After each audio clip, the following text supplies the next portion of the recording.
Buongiorno a tutti e bentornati al nostro appuntamento del lunedì. Sono Alessandra e oggi voglio parlarvi di un manufatto molto particolare conservato all'interno del Museo archeologico Villa Abbas. Si tratta di un oggetto proveniente dal contesto archeologico di Sant'Anastasia, rinvenuto dal Taramelli nel 1913 e che risulta databile alla prima età del ferro, verosimilmente fra il IX e l'VIII secolo a.C. A cosa ci riferiamo? Cos'ha di così speciale? Parliamo con precisione di un vaso piriforme a quattro anse, ritrovato all'interno del cosiddetto pozzo votivo, oggi all'interno della chiesa, assieme a diverse altre tipologie vascolari di diversa datazione, che documentano l'utilizzo della fonte a partire dall'XI secolo a.C.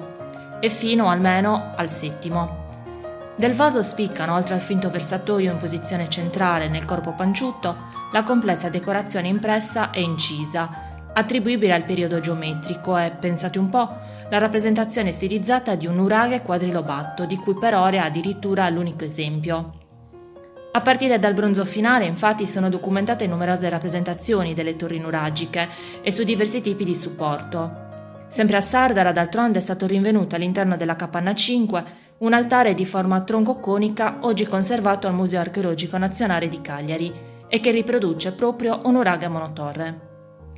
Un documento molto importante per la ricostruzione della parte sommitale di questi edifici, a noi giunti solo nella loro parte in pietra, ma originariamente dotati di balaustre e camminatoi materiali ovviamente deperibili e quindi scomparsi, come il legno.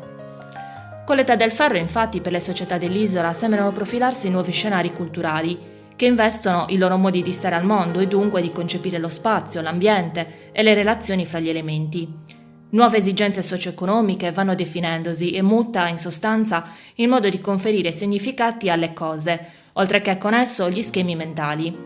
Complice del cambiamento è indubbiamente il sempre maggior ruolo della Sardegna nel cuore pulsante del Mediterraneo, fulcro di scambi, contatti e osmosi culturale, oltre alla più intensa e durevole presenza nell'isola di genti esterne, su tutte i Fenici. Ma i cambiamenti più salienti sembrano registrarsi anzitutto nei modelli architettonici e insediativi proposti dai sardi nuragici in questa fase di rinnovamento, che si fa cominciare col IX secolo a.C. Sembra infatti che a partire da questo momento non si costruiscano più nuovi nuraghi, espressione di un modo di stare al mondo ormai trascorso, ma ci si limiti a riutilizzare quelli già esistenti, magari ristrutturandoli e rifunzionalizzandoli con nuovi corpi di fabbrica ed elementi vari.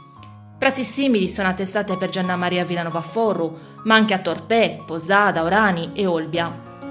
In questo particolare momento dunque il nuraghe sembra aver perso la sua originaria carica funzionale e di connotato necessario dell'organizzazione del territorio nuragico per divenire, poco a poco, un vero e proprio simbolo e oggetto di culto, quasi un elemento a cui gli antichi sardi guardano come al totem di un passato già da onorare e mitizzare, perché custode dei propri caratteri fondativi.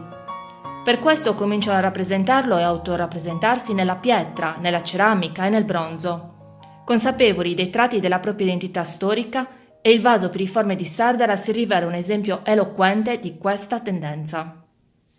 Nel panorama nuragico, insomma, sembra farsi spazio una sempre più vigorosa coscienza del passato e delle radici, e con essa un inedito senso di radicamento simbolico, rintracciabile nei nuovi culti e nel generale fermento rituale che sembra potersi distinguere proprio a partire dal IX secolo a.C., come nel caso ovviamente dello stesso villaggio santuario di Sant'Anastasia, in cui ci trovate dal martedì alla domenica.